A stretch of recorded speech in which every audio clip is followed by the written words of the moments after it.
नमस्कार दोस्तों, स्वागत है एक बार फिर से आपके अपने एजुकेशन चैनल एजुट्यूबर देव पर। तो दोस्तों 2 दिन पहले अपने जो जिला आवंटन थे वेटिंग लिस्ट के रीट 2018 वेटिंग लिस्ट लेवल 1 और लेवल सेकंड दोनों की जारी हो गए थे। और उसमें आप अपना नाम देख लीजिए, सामने आपका जो जिला आवंटन का जो जिला है वो लिखा हुआ होगा। तो अब उस ज़िले की जो जिला परिषद है वहाँ दोस्तों आपके डॉक्यूमेंट वेरीफाइड किए जाएंगे और वहीं आपकी काउंसलिंग होगी और वहीं से आपको स्कूल अलॉटमेंट वगैरह जॉइनिंग वगैरह जो सारी प्रोसेस है अब वहीं से दोस्तों होने वाली है। अब इस दोस्तों जानकारी के संबंध में अब कौन सा जिला परिषद जो आपको वहाँ से पता चल जाएगी, जो जिला है उसका जिला परिषद। अब उसमें एक गहनता से ध्यान रखने वाली जानकारी ये है कि जिस जिले में आपको जो दोस्तों जो जिला आवंटित किया गया है उसके जो जिला परिषद है वो उस जिले का जो भी अपने संस्करण होगा, जो चाहे राजस्थान पत्रिका का हो, दैनिक भास्कर का हो, उसमें वो एक दोस्तों देंगे, उसमें अधिसूचना जारी करेंगे, एक उसमें वो अपना ऐड देंगे एक तरीके से। उसमें सारी डेट्स वगैरह लिखी होंगी कि काउंसलिंग कब होगी, जॉइनिंग्स कब होगी और डॉक्यूमेंट वेरिफिकेशन वगैरह सारी प्रोसेस जो है उसमें लिखी हुई होगी। तो आप उन अखबारों से, उन पेपर से थोड़ा सा संपर्क में रहें ताकि आपको और ही एग्जैक्ट जानकारी मिल पाएगी, क्योंकि अब ये जो सारी कहानी निदेशालय के ऊपर से निकल के अब जिला परिषद पे आके रुक गई है, वहाँ आपके सारे डॉक्यूमेंट वेरीफाइड किए जाएंगे।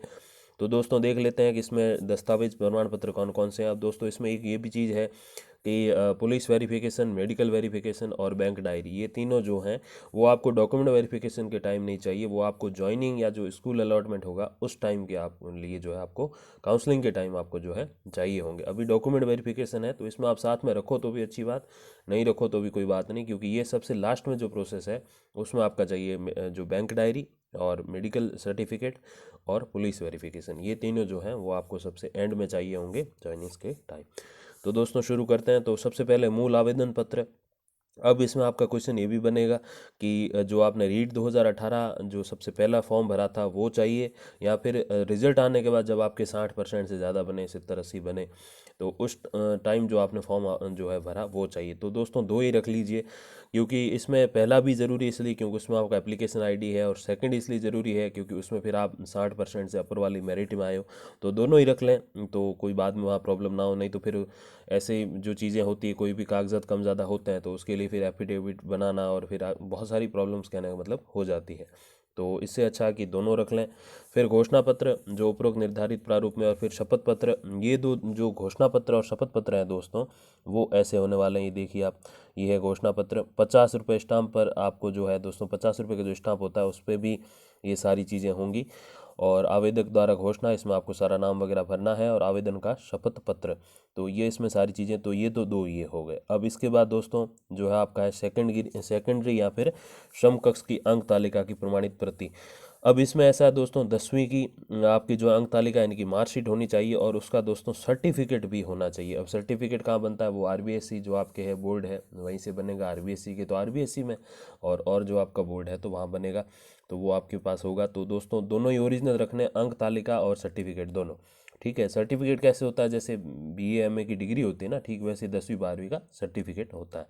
तो वो होना चाहिए दोनों ओरिजिनल, और इसके साथ उन दोनों की जो है दो दो फोटोकॉपी की आप जो है पूरा जो है एक बंडल बना दीजिएगा, एक फोटोकॉपी का पूरा आप जो है फाइल बना लीजिएगा। तो फिर दोस्तों हैं आपकी सीनियर सेकेंडरी और उसकी अंक तालिका की प्रमाणित प्रति। तो सीनियर सेकेंडरी की जो आपके मार्कशीट है वो, और उसका दोस्तों जो सर्टिफिकेट है वो, तो दो तो होने चाहिए ओरिजिनल। ये दोनों 10वीं 12वीं के मार्कशीट और सर्टिफिकेट ओरिजिनल ओरिजिनल की एक पूरा बंडल बना दीजिएगा। और बाकी जो है पूरी जो फोटोकॉपी की है उनकी भी आप एक पूरी फाइल बनाइएगा, उसमें सारी फोटोकॉपीज रखिए।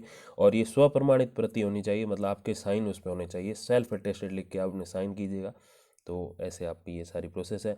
फिर दोस्तों स्नातक या समकक्ष की अंक तालिका। तो अगर आप लेवल सेकंड में हैं तो जाहिर सी बात है आपकी स्नातक होगी, बीए बीएससी होगी।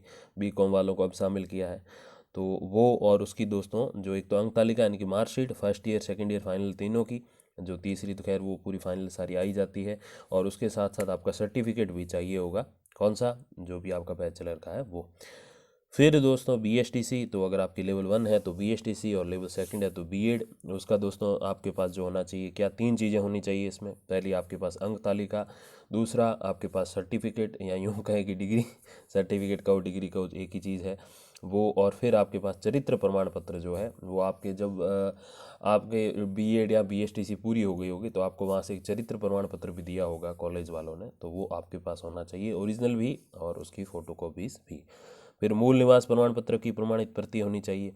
अब मूल निवास यानी कि आपका जो रेजिडेंट सर्टिफिकेट जो है वो होना चाहिए, जो कि दोस्तों लाइफ में एक ही बार बनता है, तो इसका नए पुराने का कुछ है नहीं। फिर जाति प्रमाण पत्र, जो भी आपका SC ST जो है उनके लिए तो क्या है कि वो पूरा एक ही बार बनता है लाइफ में, लेकिन अगर OBC से आप हैं तो उनके जो है 6 महीने से ज़्यादा पुराना नहीं होना चाहिए। हालांकि कई लोग 1 साल का भी कहते हैं, लेकिन आगे जाके फिर वो 6 महीने 1 साल वाले में फंस जाओगे और एफिडेविट बना के दोगे, तो उससे अच्छा यही है कि आप वहाँ पे जाके जो है ये 6 महीने वाला ही पुराना रखें। और ये बन जाते हैं जल्दी, इतना समय नहीं लगता, 7 8 या 10 दिन में बन जाते हैं, तो अभी तो थोड़ा सा समय अभी भी है, तो आप वो बनवा लीजिए। 6 महीने से ज़्यादा पुराना नहीं होना चाहिए, और 1 साल वाला भी चल ही जाता है, कोई प्रॉब्लम तो नहीं है, लेकिन फिर वो एफिडेविट वगैरह मांगेंगे। फिर है दोस्तों शारीरिक विकलांगता प्रमाण पत्र, जो कि अगर आप हैं तो आपको देना है। विधवा की स्थिति में तो अगर आप विडो हैं तो देना है, नहीं तो नहीं। तलाकशुदा होने पर न्यायालय निर्णय डिग्री की प्रमाण पत्र, तो अगर तलाकशुदा है तो देना है।